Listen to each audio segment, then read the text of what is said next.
let's talk about the interview process for everyone who's not already familiar with it. I'm sure many of you actually already are.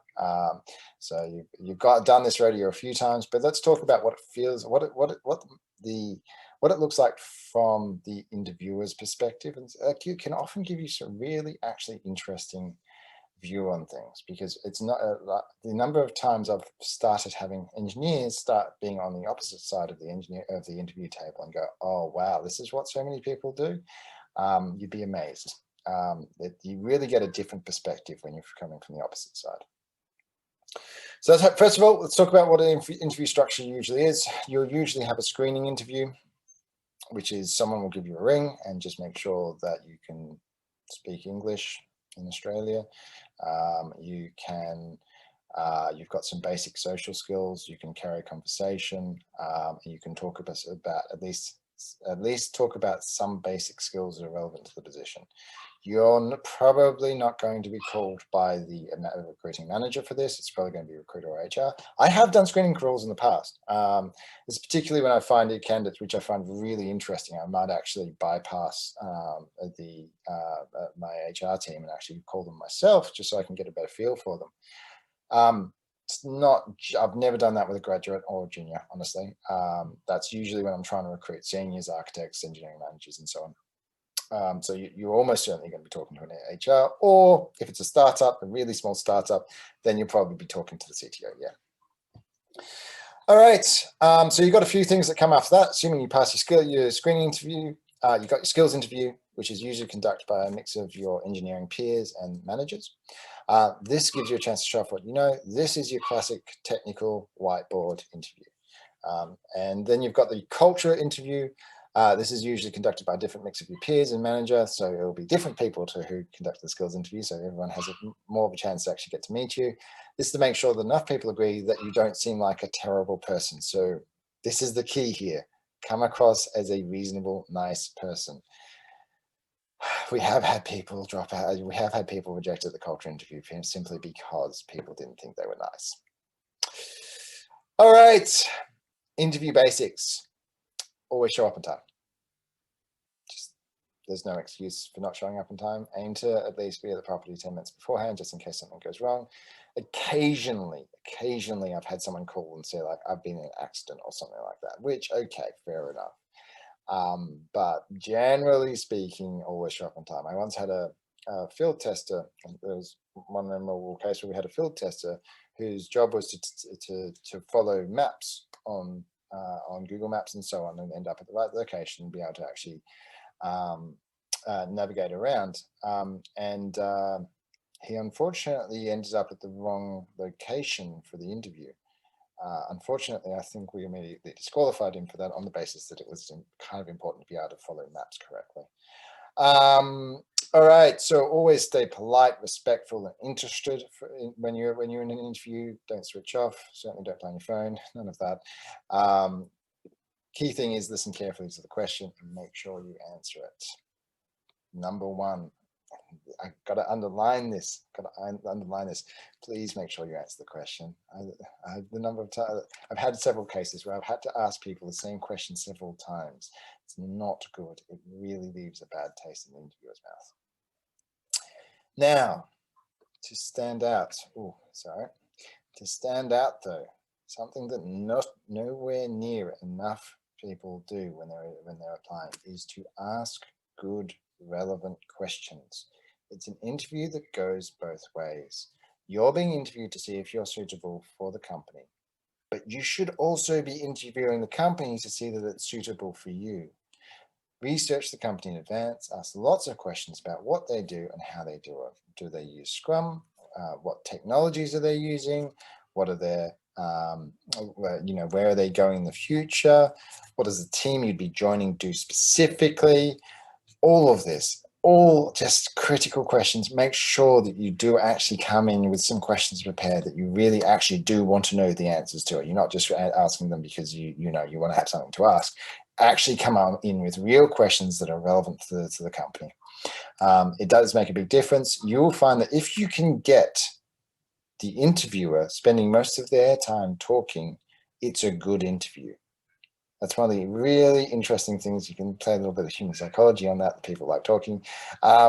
But basically, if you've got the interviewer cut to the point where they're comfortable enough to be doing most of the talking and not worrying about asking you questions, if you're in your questions demonstrating sufficiently high caliber like thinking and resourcefulness and initiative, in the end, the technical skills stop actually mattering that much because you're asking the right things. It demonstrates you know what you need to know.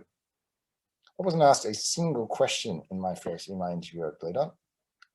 No, sorry, a single technical question, because I spent the time walking at the time CTO through how I might solve, how I'd worked in similar places and how I can see how they had solved certain things after I'd done some research into what they were doing, and I could see what they were doing.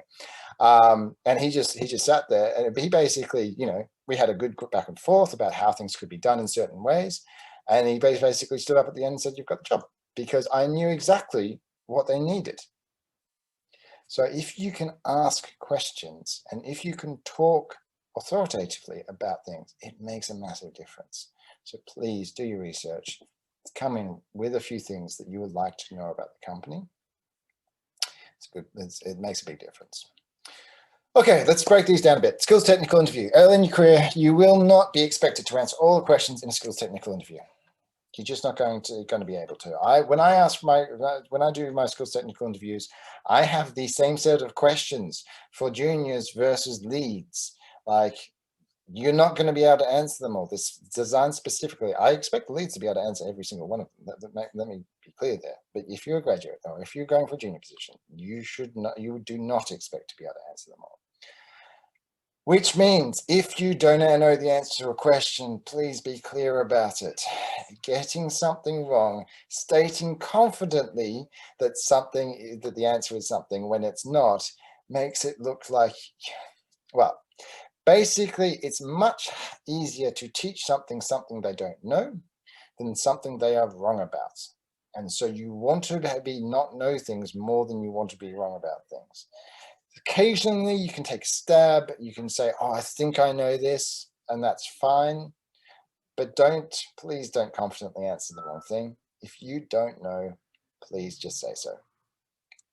Also, another one here where you can actually preach in with questions, come across as eager to learn. If an interviewer is willing to explain the question and its answer, please listen. It's one of the greatest ways to switch things up. My biggest tip from this also is when you leave and there are things you didn't know the answer to, look them up. You're probably going to be asked that question again. Culture fit interview. This interview is to allow your prospective team members to get to know you in a more casual setting. You'll frequently, for us, we go down to the nearby cafe and have a coffee or a tea. Just have a chat.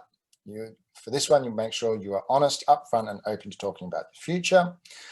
It's a great chance talking about asking questions. The technical interview is good. This is a better place. Find out more about the company and make sure it's what you want, because there are definitely bad employers out there. Look out for warning flags. Try and figure out whether or not this is a place where people are actually enjoying their career, their jobs. Learn what the company values in its culture, because hey, maybe they love to go out drinking every Friday, and like everybody who's anybody goes out drinking, and you don't like to drink. Perhaps it's not the right place for you. All right. Now, finally, there's another interview that I didn't mention earlier, is the challenge interview. This one's, not every company does this, but it's really common in the higher end of tech.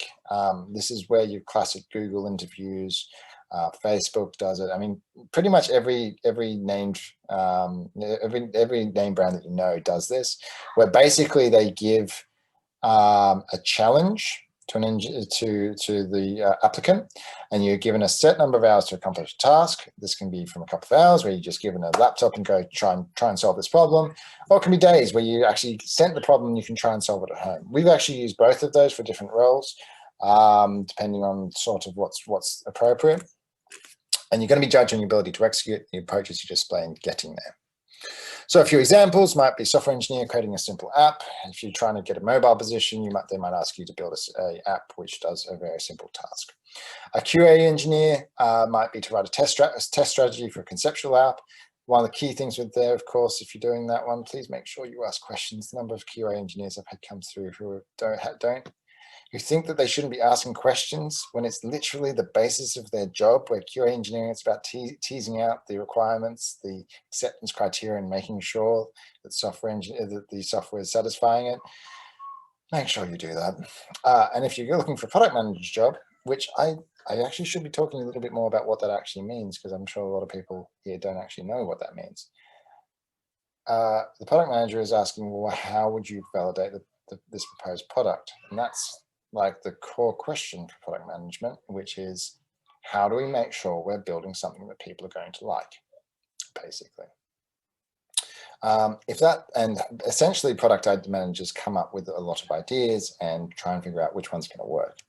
That's the base reason for existence for product managers. I'm not going to be able to go into too much detail. I'm also already running a little bit behind by the looks of things, so I'm going to keep going. But product management is something that a lot of that you might find very interesting. You typically don't go into it straight from university. You typically go into it from another field. It could be software engineering.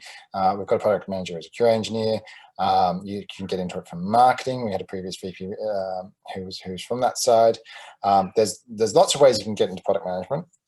There's no education background that's specifically required for it. You just need to have the right sort of mind that really wants to dig into what people what's going to satisfy a market.